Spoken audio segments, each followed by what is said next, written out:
প্রথম জামাই ষষ্ঠী, সাল 2019, স্থান Ambika Kalna.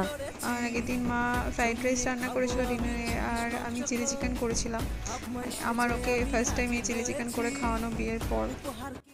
Welcome back to my channel বন্ধুগণ। এই যে প্রথমে এই কথাটা শুনতে পেলে আশা করছি বুঝতে পারছো এটা আমার এখনকার ভয়েস একেবারেই নয়। এটা হচ্ছে প্রথম আমি ইউটিউব ভিডিও শুরু করেছি, তারপর মাঝে অনেক বন্ধ করে দিয়েছিলাম। এটা হচ্ছে আমার ফার্স্ট টাইম জামাই ষষ্ঠী। তখন আমি ভীষণ শাই ছিলাম, ভীষণ আস্তে কথা বলতাম, আর ভিডিও ক্যামেরা অ্যাকচুয়ালি কেমন করে করতে হয় সেটাও জানা ছিল না। এখন আমি ল্যান্ডস্কেপের বদলে আমি পোর্ট্রেট মোডেই করে ফেলেছিলাম।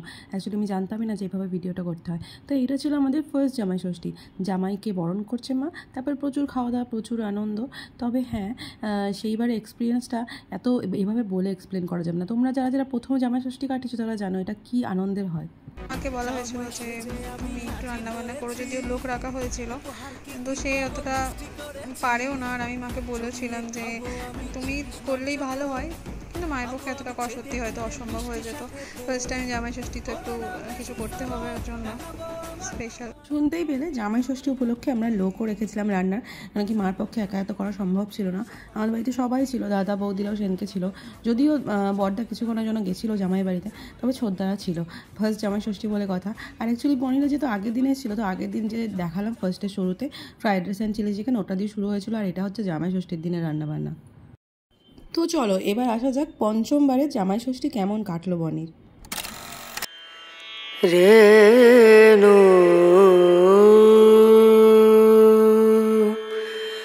রেনা রেনা।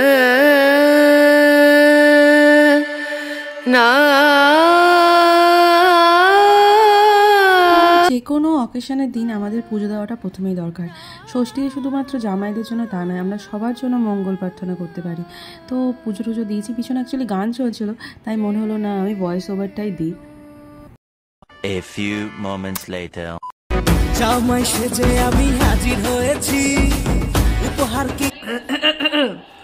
জামাইয়ের শাশুড়ি যখন অনেক দূরে থাকে, শাশুড়ির মেয়ে যখন কাছে থাকে, দেখো আমার কি শখ হয় না একটুখানি জামাই খাক আমিও যাই, তো তিনি তো যাবেন না, নিজে যাওয়ার কথাটাই বলো না ওই আর কি। দেখো আমি খাইয়ে দিয়েছি তাকে, একদম জানি না জামাই ষষ্ঠী হলে আরও অনেক কিছু করতে হতো, অত কিছু করতে পারিনি, বাট যতটুকু আমার মনে হয়েছে আছে সেই দিয়ে করেছি।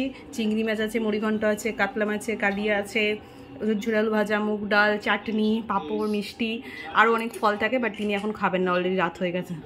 জামাই বল, আনন্দ হয়েছে মন থেকে?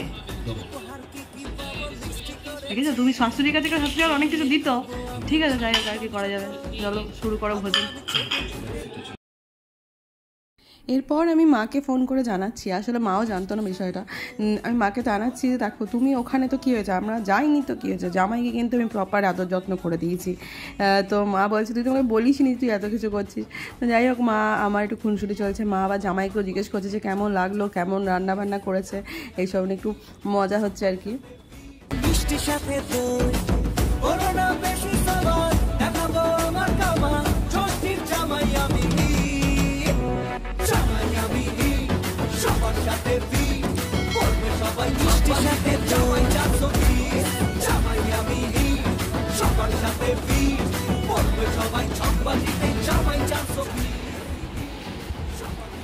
তো আমরা হচ্ছে জীবনে 5 বছরে একবারই জামাই ষষ্ঠী করতে গেছিলাম, সেটা প্রথমবার। তারপরে কোনো দিনও এই জামাই যায়নি আমাদের বাড়িতে, কোনো দিনও ওর সময় হয়ে ওঠেনি। তা কি করব, জামাইয়ের যখন যাবে না তখন আমি একটু জামাই ষষ্ঠী পালন করি। আমারও তো ইচ্ছে করে বলো, যখন জামাই যাবে বাড়িতে শাশুড়ি মা এরকম দেবে, শাশুড়ি মায়ের ইচ্ছে করে, তো শাশুড়ি মার মেয়ে শখটাকে পূরণ করে দিল, টুকটাক একটুখানি সাজিয়ে গুছিয়ে দিলাম।